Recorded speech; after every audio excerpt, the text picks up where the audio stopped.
Gandhi Government High School, Pallu. What's your name?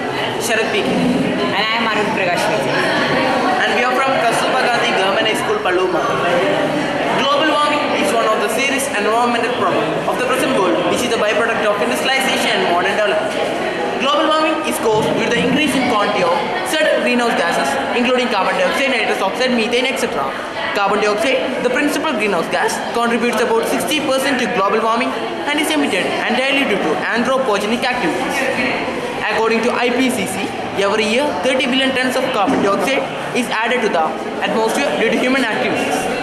Tackling this global problem isn't an easy task for which the entire world is keenly looking forward. General knowledge is that it must be solved in a national or international law, but it is not true. It is the responsibility of each and every individual to attain the goal of reducing the emission of hazardous greenhouse gases to the atmosphere. We are here before you to present a project entitled The Role of a Pond to Mitigate the Problem of Global Warming and the Need of its Conservation. Plants are one of the chief agents of carbon dioxide absorption and oxygen release to maintain the equilibrium of gas in the atmosphere through a unique process called photosynthesis. Like plants, algae present in all aquatic ecosystems also perform photosynthesis, thereby helps to maintain the equilibrium of oxygen and carbon dioxide. Mahi of Puducherry Union Territory possesses many inland aquatic ecosystems, mainly as pond, but now they are under the threat of extinction due to landscape alteration for constructions. About two-thirds of the total carbon dioxide exhaustion is done by algae found in the ocean surface. For this project, we selected a Temple Pond, which is nearly half a kilometer away from our school. It is an ideal ecosystem for many birds, animals and microorganisms. For the studies, we collected 10 liters of water from the pond in a black can without leaving any headspace on it. Then, we kept it in overnight to consume the maximum dissolved oxygen by our aquatic plants and our organisms. Then we de-aerated this sample by sparging nitrogen in it. This was used for oxygen estimation studies.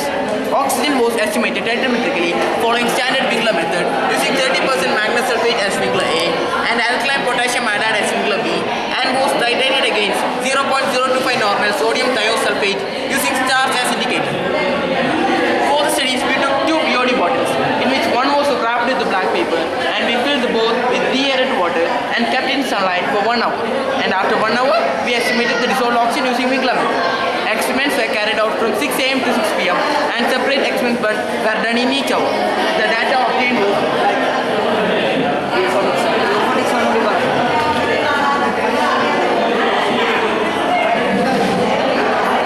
the average.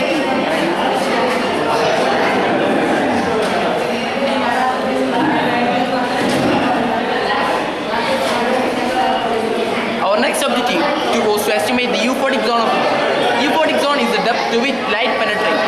For this, we use the CGDIS method, in which the CGDIS is immersed in water, and the depth at which it disappears was noted, and we immerse in some more, and we slowly lift up, and the depth at which it reappears was also noted. The average of both is the euphotic zone of the pond. So, the estimation of euphotic zone in the pond by CGDIS method revealed that the light penetrating depth of the pond is 0.98 meters. Generally, the euphotic zone of the freshwater ponds are with a distance of about 2 to 2.5 meters each. But the green algae present in this water was the limiting factor for the light penetration to the high depth. The total water. What's your ambition? My ambition is to do research in earth science. I want to become a doctor.